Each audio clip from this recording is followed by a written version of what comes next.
i7 ગુજરાતનો અવાજ। નમસ્કાર દર્શક મિત્રો, i7 ન્યૂઝ ગુજરાતીની સાથે હું છું આપની સાથે પાયલ બામભણિયા। તો જોઈએ આજના મહત્વના સમાચાર। વડાલી એપીએમસીમાં હરાજીની શરૂઆત થઈ। વડાલી ખાતે આવેલ ખેતીવાડી ઉત્પન્ન બજાર સમિતિમાં દશેરાના શુભ મુહૂર્તમાં કપાસની હરાજીની શરૂઆત થઈ। ખરાબ વાતાવરણ અને વધુ પડતા વરસાદને લઈ કપાસની આવક ઓછી જોવા મળી।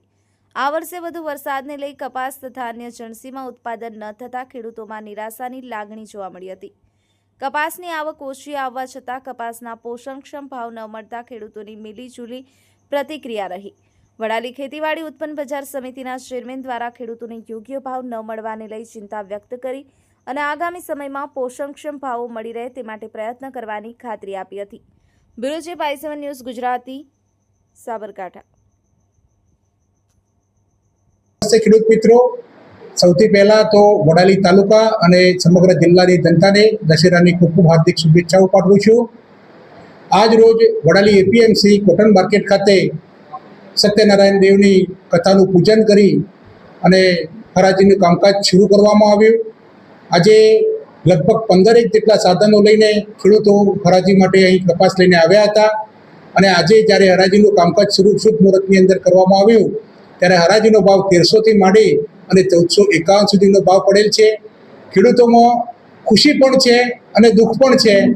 કારણ કે ખુશી એટલા માટે કે આ સાલ જે સતત વરસાદ રહ્યો અને સતત વરસાદના કારણે કપાસની જે ક્વોલિટી છે શરૂઆતની એ થોડીક સારી ક્વોલિટી, ગુણવત્તાવાળી ક્વોલિટી ન હોવાના કારણે જે કંઈ જે ભાવ પડ્યા એમાં પણ આજે ખેડૂતોને ખુશી પણ જણાઈ છે અને ખેડૂતોએ પણ જણાવ્યું કે આજે જે અમને ભાવ મળ્યા છે એ પોષણક્ષમ ભાવ છે। કારણ કે કપાસની ક્વોલિટી એટલી સારી નહોતી, કારણ કે સતત વરસાદના કારણે કપાસની અંદર કપાસનું જે ક્વોલિટી છે કાળી પડી ગયેલી હતી। એના કારણે આજે જે ભાવ પડ્યા છે એમાં પણ ખેડૂતોમાં એક ખુશી જોવા મળી હતી। આજે શું નામ છે તમારું? પટેલ પ્રવીણભાઈ શંકરભાઈ, ગામ સુરાવાસ। શું લઈને આવ્યા છો તમે? કપાસ લઈને આવ્યા હતા। ભાવ બાબતે શું કહે છે? ભાવ બાબતે 1700 થી 1800 રૂપિયા ભાવ પડવો જોઈએ, એ હાલ ઓછો પડ્યો, 1300-1400 રૂપિયા।